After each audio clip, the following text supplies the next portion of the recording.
আমরা ছোটবেলায় যে সকল খাবার চোখেই দেখি নাই, সে সকল খাবারই এখন আমাদের বাচ্চাদের অনেক বেশি পছন্দের। প্রতিদিন নতুন, নতুন খাবার তৈরি করে দিতে পারলেই তারা খুশি হয়ে যায়। তাই আজকে আমি আমার ছেলেকে একটা নতুন খাবার রান্না করে দিয়েছি এবং সেটাও অনেক বেশি পছন্দ করেছে। আর এই চিজটা তো তার খুবই পছন্দের। কি রান্না করে দিলাম চলুন সেটাই আপনাদের সাথে শেয়ার করি। পুষ্টির গুঁড়া পেজ থেকে আজকে আমি বাবুর জন্য অনেকগুলা খাবার নিয়েছি, যার মধ্যে প্রথমেই আছে মাখনা রাইস মিক্সটা। মাখনা আমি এত বড় হয়ে গিয়েছি কিন্তু কখনোই খাই নাই, কখনো সামনাসামনি দেখিও নাই। তবে এর পুষ্টিগুণ সম্পর্কে আমাদের আধুনিক মায়েদের কিন্তু ধারণা রয়েছে। সাথে আরো নিয়েছিলাম ফিরনি মিক্স এবং এই আলমারাই চিজগুলা, এগুলা বাচ্চারা খুবই পছন্দ করে। আমার বাচ্চাদের তো খুবই পছন্দ। আর এই যে দেখেন সাহিদ তার খাবার দেখে কত এক্সাইটেড। এবং এটা হচ্ছে ওটমিল। আমার ছেলে আমার হাত টেনে নিয়ে এগুলা খুলে দিতে বলছিল, তাই ভাবলাম যে ওকে একটা চিজ দেই। এই চিজটা এমনি এমনি খেতেও ও পছন্দ করে, আবার কোনো কিছু দিয়ে রান্না করে দিলেও ও খুব মজা করে খায়। আর এটা কিন্তু বাচ্চাদের জন্য খুবই পুষ্টিকর একটা খাবার।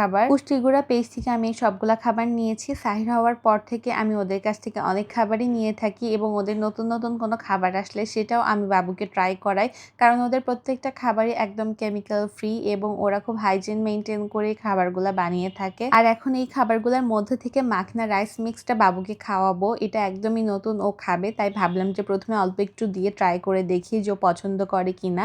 আর এখানে রান্না কিভাবে করতে হবে সেটা লেখাই আছে খুব ইজিলি। এই মাখনা রাইস মিক্সটা বাচ্চাদের জন্য তৈরি করা হয়েছে মাখনা এবং রাইস দিয়ে, যেটা বাচ্চাদের জন্য একদম সুপার ফুড বলা চলে। আমি সবসময় আমার বাচ্চাদেরকে পুষ্টিকর খাবার খাওয়ানোরই ট্রাই করি, তাই যে সকল খাবার অল্প খেলে বাচ্চারা অনেক বেশি পুষ্টি পাবে আমি সবসময় সেই সকল খাবারই বাচ্চাদের জন্য বেছে নেই। আমার কাছে মাখনা রাইস মিক্সটা মনে হয়েছে যে অল্প খেলে বাবু অনেক বেশি পুষ্টি পাবে, তাই আমি এটা ঝটপট পুষ্টিগুঁড়া পেজ থেকে নিয়ে নিয়েছি। আর এটা রান্না করাও খুব ইজি। আমার বাবু একটু মিষ্টি খেতে পছন্দ করে, তাই আমি সামান্য তাল মিষ্টি অ্যাড করে আর পানি অ্যাড করে রান্না করে নিলাম। আর সাহির মাশাআল্লাহ অনেক বেশি পছন্দ করেছে, এটার টেস্টটাও খুবই সুন্দর। আমিও অল্প একটু খেয়ে দেখেছি, বেশ মজার।